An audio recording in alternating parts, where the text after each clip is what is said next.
Varahi media. Subscribe.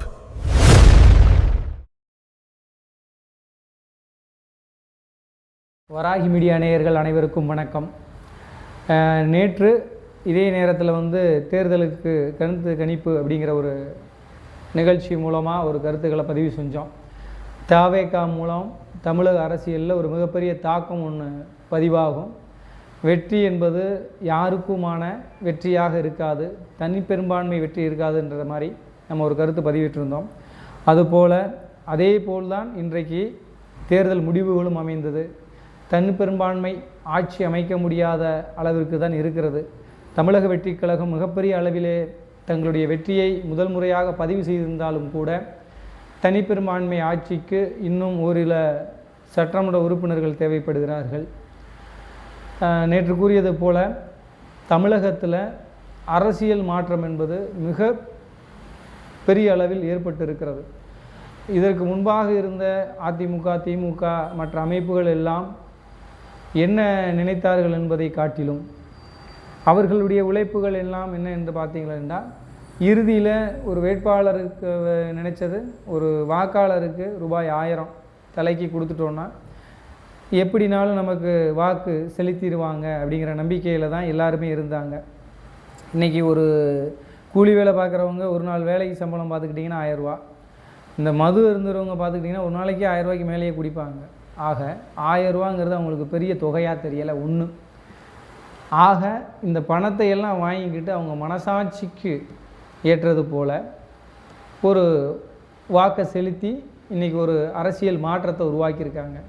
இதற்கு முன்பு பழம் தின்னு கொட்டை போட்டவங்கெல்லாம் அரசியலில் இருப்பாங்க, அவங்க கையில் தான் அரசியல் இருக்கும், அவங்க நடத்துகிறது தான் மிகப்பெரிய அரசியலாக இருக்கும்னு நினச்சிட்டு இருந்தது போக இன்ஸ்டாகிராமு, மொபைல், ஃபேஸ்புக்கு இப்படின்னு சுற்றிட்டு இருந்த இளைய சமுதாயத்தினருக்கு ஒரு அரசியல் அங்கீகாரம் கிடைத்திருக்கிறது. அது தமிழக வெற்றி கழகத்தின் மூலமாக கிடைத்திருக்கிறது. இளைய சமுதாயம் ஒரு அரசியல் பிடிப்பு இல்லாமல் செல்வதனால்தான் சில பல தவறுகள் அரங்கேற்றப்படுகிறது. அப்பேற்பட்ட தவறுகளை எல்லாம் மாற்றி அமைக்கின்ற வண்ணம் இந்த அரசியல் மாற்றம் என்பது வந்திருக்கிறது. ஆகச்சிறந்த ஒரு அரசியல் மாற்றம் எம்ஜிஆர் அவர்கள் சினிமா துறையிலேருந்து அரசியலுக்கு வந்த பிறகு ஒரு மிகப்பெரிய வெற்றி அவரால் காண முடிந்தது. அதுபோல் தமிழக வெற்றி கழகத்தினுடைய தலைவர் விஜய் அவர்களுடைய தருவார்ன்ற நம்பிக்கையில் தான் மக்கள் வாக்களிச்சிருக்காங்க. அதிகமாக பெண்கள் வாக்களிச்சிருக்காங்க விஜய் அவர்களுக்கு, அதிகமான இளைஞர்கள் வாக்களிச்சிருக்காங்க. இளைஞர்களில் அரசியல் வந்துவிட்டது. இனி திராவிட சித்தாந்தமோ பழைய கதைகளோ அல்லது பணநாயகமோ அல்லது புதிதான சாதிய சாயங்களோ வைத்து அரசியல் செய்ய முடியாது என்பது தீர்க்கமான ஒரு முடிவை இந்த தேர்தல் முடிவு தந்திருக்கிறது. இதை தமிழக மக்கள் கொடுத்த இந்த தீர்ப்பு ஏற்றுக்கொள்ளக்கூடியது. இந்த தீர்ப்பினை பெற்றுக்கொண்டு சட்டமன்ற உறுப்பினர்களாக எந்த ஒரு எதிர்பார்ப்பும் இல்லாமல், ஒரு சட்டமன்ற உறுப்பினரை நம்ம ஆயிரோன்னு நினச்சி கூட தேர்தலில் நாமினேஷன் பண்ணியிருக்க மாட்டாங்க தமிழக வெற்றி கழகத்தினுடைய நிறைய வேட்பாளர்கள். அவங்களெல்லாம் வெற்றி பெற்றிருக்காங்க. பொருளாதார ரீதியாக ஒரு மற்ற வேட்பாளரை காட்டிலும் பெருமளவில் பொருளாதாரத்தை செலவழிக்காத வேட்பாளர்களோடு வெற்றி பெற்றிருக்காங்க. இவங்க எல்லாருமே ஒரு புத்துணர்ச்சியோடு சட்டமன்றத்துக்கு போகிறாங்க. இவங்க எல்லாம் மக்கள் எந்த அளவுக்கு எதிர்பார்த்து அவர்களுக்கு வாக்களித்தார்களோ அந்த அளவிற்கு இவர்களுடைய செயல்பாடு இருக்க வேண்டும் என்பது எங்களுடைய தனிப்பட்ட கருத்து. மக்கள் எதிர்பார்த்ததை தமிழக வெற்றி கழகம் தந்தது என்றால், நல்லாட்சி தந்தது என்றால், சட்ட ஒழுங்கினை சீர்படுத்தியது என்றால், போதை வஸ்துகளுடைய தடை செய்யப்பட்ட போதை வஸ்துகள், தடை செய்யப்பட்ட போதைப் பொருட்களை தடை செய்து அதனுடைய முற்றிலும் புழக்கத்தை தடை செய்தால், பெண்களுக்கு உரிய பாதுகாப்பு அளித்தால், பல்வேறு நலத்திட்டங்களை மக்களை சென்றடையும் அளவிற்கு கொண்டு சென்றால் நிச்சயமாக இந்த ஆட்சி மீண்டும் தொடர்வதற்கு வாய்ப்புகள் உண்டு.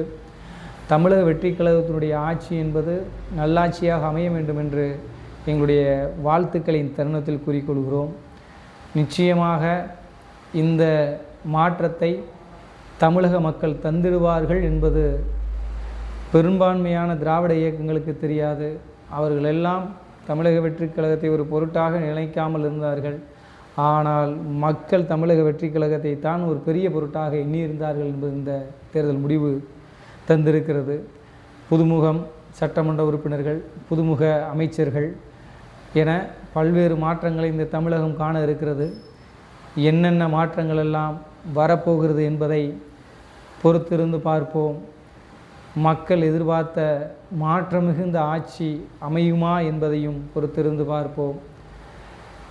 சரியான தீர்ப்பு வழங்கிய மக்களுக்கு, ஜனநாயகத்திற்கு வாக்களித்த மக்களிற்கு இந்த தருணத்தில் நன்றியை கூறிக்கொள்கிறோம்.